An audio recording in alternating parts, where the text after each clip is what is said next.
கும்ப ராசிக்கார நேயர்களே, நாளை நீ குளிக்கின்ற தண்ணீரில் இதை 1 ஸ்பூன் கலந்து குளித்துவிடு.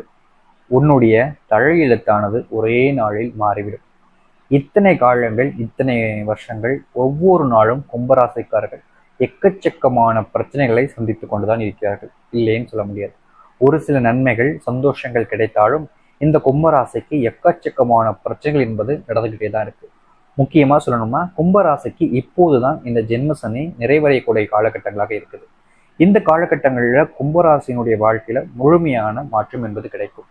உங்களுடைய ராசி அதிபதியாக சனி பகவான் அமைந்திருக்கிறார். உங்களுடைய நட்சத்திரங்களாக அவ்விடம் 3ஆம் பாதம் முதல் சதயம், புரட்டாதி 3ஆம் பாதம் முடிகிற வரைக்கும் நட்சத்திரங்கள் அமைந்திருக்கிறது. இந்த கும்பராசியினுடைய ஜென்ம சனியினால் இவங்களுடைய வாழ்க்கையை வெறுத்து உயிர் போய் உயிர் வந்திருக்கக்கூடிய நபராக வாழ்ந்து கொண்டிருப்பார்கள் இந்த கும்பராசிக்காரர்கள். முக்கியமா சொல்லணும்னா இவங்களுடைய வாழ்க்கையில பட்ட கஷ்டம் அப்படின்றது யாருக்கும் இவ்வளவு கஷ்டம் என்பது கிடைச்சிருக்காது. ஏன்னா அந்த அளவுக்கு கஷ்டம். ஒவ்வொரு நாளும் எந்திக்கும் பொழுது அவங்களுடைய மனசு என்ன தெரியுமா இருக்கும், இந்த ஒரு நாளாச்சு நல்லபடியா போகணும், தினமும் என்னால முடியல, காலையில் எந்திரிச்சதுல இருந்து இரவு என்னோட வீட்டுல வந்து தூங்குறது வரைக்கும் நிம்மதியே இல்லை, எப்ப பார்த்தாலும் யாராவது ஏதாவது சொல்லிடுவாங்களோ, கடங்காரம் வந்து நின்றுவானோ, யாருக்காச்சும் உடல்நல சரியில்லாம போயிடுமோ, நமக்கே உடல்நல பிரச்சனை வந்துடுமோ, எப்பயாச்சும் நமக்கு ஏதாச்சும் ஆயிடுமோ அப்படின்னு ஒவ்வொரு நாளும் யோசிச்சு யோசிச்சு மனசை போட்டு குழப்பிக்கிட்டு இருப்பார்கள் இந்த கும்பராசிக்காரர்கள். முக்கியமா இன்னும் எளிமையா சொல்லணும்னா குடும்பத்துக்குள்ளேயே நிம்மதி இருக்காது. குடும்பத்துக்குள்ள அடிக்கடி சண்டை வந்துகிட்டே இருக்கும். முக்கியமா இந்த சண்டைங்கிறது ரொம்ப எளிமையா முடியாது, ரொம்ப பெரிய சண்டையா போயிடும். போலீஸ் ஸ்டேஷன் வரைக்கும் போறக்கூடிய அளவுக்கு பார்த்தீங்கன்னா சண்டைங்கிறது ரொம்ப அதிகமாயிடும். அந்த அளவுக்கு கும்பராசியில கஷ்டம் என்பது இப்ப வரைக்கும் நடந்துகிட்டே தான் இருக்கு. இவங்களுக்கு இதுல இருந்து தீர்வு கிடைக்கலையே அப்படின்ற ஒரு எண்ணம் தான் ரொம்ப நாளா, ரொம்ப மாசமா யோசிச்சு மனசை போட்டு குழப்பிக்கிட்டு இருக்காங்க இந்த கும்பராசிக்காரர்கள். ஏன்னா இவர்களுடைய வாழ்க்கையில நடந்துகிட்டு இருக்கக்கூடிய அந்த கஷ்டம் என்பது அந்த அளவுக்கு இருக்கு. சும்மா எல்லாரும் சொல்ற மாதிரி எளிமையான சின்ன சின்ன கஷ்டங்கள் அப்படின்னு சொல்லிட்டு விட்டு போக முடியாது. ஏன்னா இவங்களுக்கு ஜென்மசனி நடந்துகிட்டு இருக்கு. இந்த நேரங்களில இவங்களுடைய வாழ்க்கையை வெறுத்துற அளவுக்கு, அதாவது இவங்களுடைய வாழ்க்கையில இந்த எண்ணங்கள்லாம் வந்துருச்சு அப்படின்னால வாழ்க்கையை வெறுத்துட்டு போயிடுற அளவுக்கு பார்த்தீங்கன்னா வாழ்க்கையில அவ்வளவு கஷ்டங்கள் கொடுத்துரும். ஆனா ஒரு விஷயம் என்ன தெரியுமா, கும்பராசிக்கு ஒரு நல்ல விஷயம்னா சனி பகவான் உங்களுக்கு ராசி அதிபதியாக இருக்கிறார். அதுவும் உக்கிரமத்துல இருப்பார். மகரத்தோட இது கும்பத்துலதான் அதிகமான உக்கிரங்கள் காமிக்கப்படும். மகரத்துல கஷ்டம் இருக்கும், ஆனா அதை விட கும்பத்துல அதிகமான கஷ்டங்கள் இருக்கும். அந்த கஷ்டங்கள் எல்லாம் பார்த்துட்டு கும்பராசிக்காரர்கள் அதுல இருந்து வெளியே வரும்பொழுது எவ்வளவு பெரிய அடி அடிச்சாலும் சரிங்க, எவ்வளவு பெரிய கஷ்டத்தை கொடுத்தாலும் சரி, அவங்களுக்கு அது கஷ்டமாவே தெரியாது. அதெல்லாம் எப்படி ஜூலாக்கா ஜுலிப்பி அப்படின்ற மாதிரி பார்த்தீங்கன்னா ரொம்ப எளிமையானதாக இருக்கும். அவங்களுக்கு கஷ்டம்ன்றது அது இருக்காது. ஏன்னா அவங்களுடைய வாழ்க்கையில அவங்க பட்ட கஷ்டங்கள் எக்கச்சக்கம். அதையெல்லாம் தாண்டி இந்த இடத்துக்கு வந்திருக்காங்க. அது புரியும்போது அவங்களுடைய வாழ்க்கையில அந்த கஷ்டங்கள் எதுவும் இப்போது அவங்களுக்கு கஷ்டமாக தெரியாது. இதுதான் முதல் விஷயம். அது மட்டும் இல்லை, இந்த கும்பராசிகளுக்கு இன்னொரு ஒரு விஷயம், இதுக்கப்புறம் ஜென்மசனி முடிஞ்சதுக்கு அப்புறம்னா அவங்களுக்கு அடுத்த வருஷம் தான் நினைத்து பார்க்க முடியாத அளவுக்கு உச்சத்திற்கு உங்களால செல்ல முடியும். ஏன்னா சனி பகவான் உங்க கூட வரா. வக்ர நிலையில் இருக்கிறத விடுங்க, சனி பகவான் ஆசீர்வாதம் பெறும் பொழுது நீங்க எவ்வளவு பெரிய துன்பத்தில் இருந்தீங்களோ அதை விட பல மடங்கு உயரத்துக்கு போவீங்க, சந்தோஷத்தை பார்க்க முடியும். ஏன்னா அதுதான் சனி பகவானுடைய அனுகிரகம்ன்றது. சனி பகவான் வந்துருச்சுனாலே சரி, சனி வந்துட்டாரா அப்ப நம்ம வாழ்க்கை போயிடுன்ற ஒரு பயம் எல்லோருக்கும் இருக்கு. அப்படிலாம் கிடையாதுங்க. சனி பகவான நம்ம வேணாலும் நம்மளுடைய வாழ்க்கை இருக்கக்கூடிய பெரிய அளவிலான துன்பங்களை கூட நம்ம எளிமையா நிற்க முடியுன்றதை நீங்க தெரிஞ்சுக்கணும். இந்த கும்பராசினுடைய வாழ்க்கை இத்தனை காலங்கள் இவ்வளவு கஷ்டத்தை அனுபவிச்சுதான் போய்கிட்டு இருந்திருக்கு. இவங்களுடைய வாழ்க்கையில சந்தோஷம் கிடைக்கும், கிடைச்ச நிமிஷத்துல சந்தோஷம் போயிடும். ஏன் சாமி, நான் நல்லா இருக்கிறது பிடிக்கலையானு இவங்க மனசுல ரொம்ப கஷ்டப்பட்டுக்கிட்டு இருப்பாங்க. நம்ம ஏற்கனவே விட்டோம் பதிவு, அதுல பார்த்து ஆரம்பிப்போம். இவங்களுடைய வீட்டை விட்டு வீட்டுல இருந்து வெளியே போயிட்டு வர்றதுக்குள்ள இவங்களுடைய வாழ்க்கையவே துடிச்சு போயிடுவாங்க. வெளியே போறதே ரொம்ப மனசு கஷ்டமா இருக்கு, வெளியே போனாலே ஏதாச்சும் பிரச்சனை வந்துருமோன்னு பயமா இருக்குன்னு ரொம்ப மனசு உடைஞ்சு வீட்டுக்குள்ளேயே இருப்பாங்க. முக்கியமா சொல்லணும்னா நிம்மதி தூங்குனா, இரவு நேரத்துல இல்ல மற்ற நேரத்துல தூங்குனா நிம்மதியா தூக்கம் வரும்ன்றது இங்க எல்லாருக்கும் தெரியும். எல்லாருடைய வாழ்க்கையும் எப்படின்னா எல்லா வேலையும் முடிச்சு வந்து தூங்கலாம், நிம்மதியா தூங்கினா வச்சு கொஞ்சம் நல்லா இருக்கணும்னு தூங்குவாங்க. ஆனா பிரச்சனை என்ன தெரியுமாங்க, அந்த நிம்மதியான தூக்கம் கூட உங்களுக்கு கிடைக்காது. தூங்கலான்னு படுப்பாங்க. கும்பராசிக்காரர்கள் ரொம்ப அசதியா இருக்கும், சரி படுப்போம், வேலையெல்லாம் ரொம்ப கஷ்டமா இருந்துச்சு இன்னைக்கு அப்படின்னு சொல்லிட்டு தூங்கலான்னு தூங்குவாங்க. ஆனா தூங்குன நிமிஷத்துல இருந்து அவங்களுக்கு தூக்கங்கிறது வராது. அடுத்த நாள் காலையில இது பிரச்சனையாயிருமோ, அது பிரச்சனையாயிருமோ, இந்த பிரச்சனை வந்துருமோ, அந்த பிரச்சனை வந்துருமோன்னு யோசிச்சு மனசை போட்டு அப்படி காயப்படுத்திப்பாங்க. எப்படி சொல்றதுன்னா, ஒரு இடத்துல நல்லா அழகா ஒரு கேக் இருக்கும்.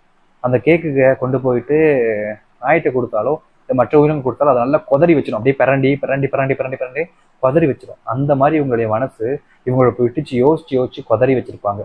அவ்வளவுக்கு மனசை போட்டு உடைச்சி செதற வச்சு மனசு ஃபுல்லா கஷ்டத்தை நினைச்சுக்கிட்டு இருப்பாங்க இந்த கும்பராசிக்காரர்கள். எப்பதான் வாழ்க்கை மாறும் சாமி அப்படின்னு ரொம்ப கண்ணீர் விடக்கூடிய காலங்கள் தான் இப்போ இருந்துகிட்டு இருக்கு. ஆனா நீங்க நாளைக்கு இந்த தண்ணீர்ல குளிப்பது மூலியமா, நாளைக்கு இந்த தண்ணீர்ல ஏதாவது ஒரு ஸ்பூன் கலந்து குளிப்பது மூலியமா உங்களுடைய வாழ்க்கையில எக்கச்சக்கமான மாற்றங்கள் என்பது நிகழும். உங்களுடைய வாழ்க்கையில இந்த ஒரு பொருளை நீங்க சேர்ப்பது மூலியமா தெய்வத்தினுடைய அனுகிரகம் என்பது உங்களுக்கு பூர்ணமாக கிடைக்க போகுது. அதனாலதான் இந்த ஒரு பொருளை நீங்க சேர்த்து குளிக்கணும்ன்றத சொல்றோம்.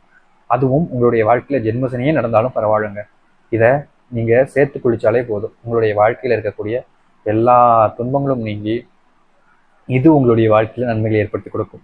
நிறைய பேர் சொல்லலாம், இதெல்லாம் நம்புற மாதிரியாங்க இருக்கு, இதெல்லாம் சேர்த்து குளிச்சா வாழ்க்கை மாறிடுமா? இது உங்களுக்கு முக்தி தரக்கூடிய ஒரு பொருளுங்க.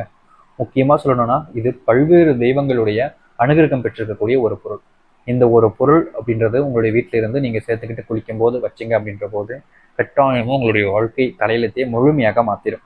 இந்த ஒரு பொருளை எப்போ சேர்க்கணும் அப்படின்னு பார்த்தீங்கன்னா, நீங்க குளிப்பதற்கு ஒரு அரை மணி நேரத்துக்கு முன்னாடி தண்ணீர்ல சேர்த்துருங்க. 1 மணி நேரம்னாலும் பிரச்சனை இல்லை, அரை மணி நேரத்துக்கு குறைவாக இருக்கக்கூடாது.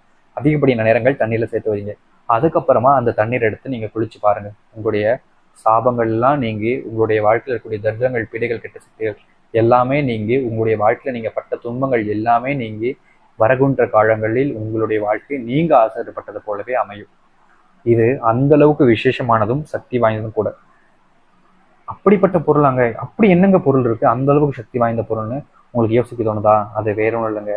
இது நாள் வரைக்கும் எவ்வளவோ பிரச்சனைகள், எவ்வளவோ கஷ்டங்களை நீங்க சந்தித்திருந்தாலும் உங்களுடைய வாழ்க்கை மாறிக்கிட்டு இருக்கும் அப்பைக்கு. ஆனா இந்த ஒரு விஷயத்த மட்டும் நீங்கள் குளிக்கின்ற தண்ணி நாளைக்கு சேர்த்து குளிப்பது மூலியமா உங்களுடைய வாழ்க்கையில் அத்தனை கஷ்டங்களும் தீரும், அதுவும் ஒரே நாளில். நிறைய பேருக்கு குழப்பம் ஏற்படும், ஐயா நாளைக்கு தான் சொல்றீங்க, நாளைக்கு நான் இதை மறந்துட்டேன். ஒரு சில நபர்கள் பதிவை பார்க்காம கூட அதுக்கடுத்த நாள் பார்ப்பாங்க. நாளைக்குன்னா எனக்கு ஐயா அப்படின்ற கேள்விகள் வரலாம். இந்த நாளை அப்படின்றது உங்களுடைய வாழ்க்கையில ஒவ்வொரு நாளும் தாங்க நம்ம சொல்றோம். அதாவது பார்த்தீங்கன்னா இன்னைக்கு அப்படின்றது இன்னைக்கு மட்டும் இல்லை, நாளைக்குன்னு வரும்போது அது நாளைங்கிறது இன்னைக்கு ஆகிடும். அதே போல நாளைன்னு வரும்போது நாளைக்கு வரக்கூடிய ஒவ்வொரு நாளும் நாளையாக தான் இருக்கும். நாளை அப்படின்றது என்னைக்குமே பார்த்தீங்கன்னா இன்னைக்குன்னு மாறாது, அது எப்போதுமே நாளையாக தான் இருக்கும். அதனால நீங்க எந்த ஒரு குழப்பமும் இல்லாமல் நாளை தினம் அப்படின்றது ஒவ்வொரு நாளிலுமே நீங்க குளிக்கலாம். அதனால இந்த கும்பராசிக்காரர்கள் குழப்பம் அடைய வேண்டாம், சரிங்களா? என்னைக்கு உங்களால இந்த நீரை, இந்த ஒரு பொருளை போட்டு குளிக்க முடியுமோ அன்னைக்கு தாராளமா சேர்த்து குளிங்க. ஆனா ஒரு விஷயம் நல்லா புரிஞ்சுக்கோங்க, இந்த ஒரு பொருள் நீங்க எடுக்கிறது அப்படின்றது பார்த்தீங்கன்னா சரியா வருகின்ற அமாவாசை, பௌர்ணமி, அஷ்டமி, நவமி இந்த நாட்கள்ல மட்டும் இந்த ஒரு பொருளை நீங்க எக்காரணத்தை கொண்டும் பறிக்கக்கூடாது. அதுதான் முக்கியமானது. மற்ற நாட்கள்ல இந்த பொருட்களை தாராளமா பறிச்சுக்கலாம். ஆனா இந்த நாட்கள்ல இந்த ஒரு பொருளை பறிக்கக்கூடாதுன்ற ஒரு ஐதீகம் இருக்கு. அதை நீங்க கண்டிப்பா பின்பற்றணும். அது எந்த நாட்கள் நம்ம சொல்லிட்டோம், அமாவாசை, பௌர்ணமி, அஷ்டமி, நவமி இந்த நாட்கள் எல்லாத்தையுமே நீங்க இந்த ஒரு பொருளை பறிக்காம இருக்க வேண்டும். மற்ற நாட்களில் இதை நீங்க தாராளமா பறிச்சுக்கலாம், பயன்படுத்திக்கவும் சொல்லலாம். அது எந்த ஒரு தவறுகளும் கிடையாது, எந்த ஒரு பிரச்சனையும் இல்லை. சரிங்க ஐயா, அது பொருள் என்னன்னு சொல்லிட்டீங்கன்னா கொஞ்சம் நல்லா இருக்கும் அப்படின்ற மாதிரி கேள்வி வருதா? அது வேற ஒன்றுங்க, மிகவும் சக்தி வாய்ந்த வில்வ மரத்தினுடைய வேர். இந்த வில்வ மரத்தினுடைய வேர் அப்படின்றது ரொம்பவே அதிசக்தி வாய்ந்த ஒரு பொருள். இத்தனை காலங்கள்ல நீங்க எவ்வளவோ பொருட்களை பார்த்துருப்பீங்க. ஆனா இந்த ஒரு பொருள் மூலியமா உங்களுடைய வாழ்க்கையில அத்தனை கஷ்டங்களும் அத்தனை பிரச்சனைகளையும் தீர்த்து உங்களுடைய வாழ்க்கையில நீங்க ஆசைப்பட்டதுபடி நீங்க வாழ்க்கைய வாழணும்னு ரொம்ப நாளா நினைச்சுக்கிட்டு இருந்தபடி உங்களுடைய வாழ்க்கையில இருக்கக்கூடிய எல்லா கஷ்டங்களும் தீர்ந்து நல்லபடியா ஆசைப்படியா வாழணும்னு நினைக்கிற உங்களுடைய வாழ்க்கைக்கு இந்த ஒரு விஷயம் பரிகாரமாக அமையும். நீங்க குழப்பம் அடைய வேண்டாம். முழுமையான மனசுடனும் நம்பிக்கையுடனும் உங்களுடைய வீட்டில் இருக்கக்கூடிய இல்லை பக்கத்தில் எங்கேயாச்சும் கிடைக்கக்கூடிய இடங்களுக்கு சென்று இந்த வில்வ மரத்தினுடைய வேரை சிறிதளவுக்கு பிடிக்கிட்டு வந்து நீங்கள் கொழிக்கின்ற தண்ணியில் சேர்த்துக்கோங்க. சின்னதாக சேர்த்துக்கிட்டா போதும். அதுவும் ஒரு நாள் ஒரு முறை சேர்த்துக்கிட்டாலே போதும். உங்களுடைய அத்தனை கஷ்டங்களும் வாழ்க்கையில் முழுமையாக நீங்கி நன்மைகள் என்பது நடக்க ஆரம்பித்து விடும். நிறைய பேருக்கு ஒரு மாதிரி யோசனைகள்லாம் வரலாம், இது செஞ்சா நல்லது நடக்குமான்ற யோசனையா இருக்கட்டும், இல்லை ஒரு சில நபர்களுக்கு இதெல்லாம் செய்யணுமாயா அப்படின்ற மாதிரி கேள்விகள் கூட வரலாம். இதை நீங்க செஞ்சு பாருங்க. ஏன்னா இது ரொம்ப மகத்துவமான ஒரு பரிகாரம். இதை செஞ்சா மட்டும்தான் உங்களுக்கு தெரியும்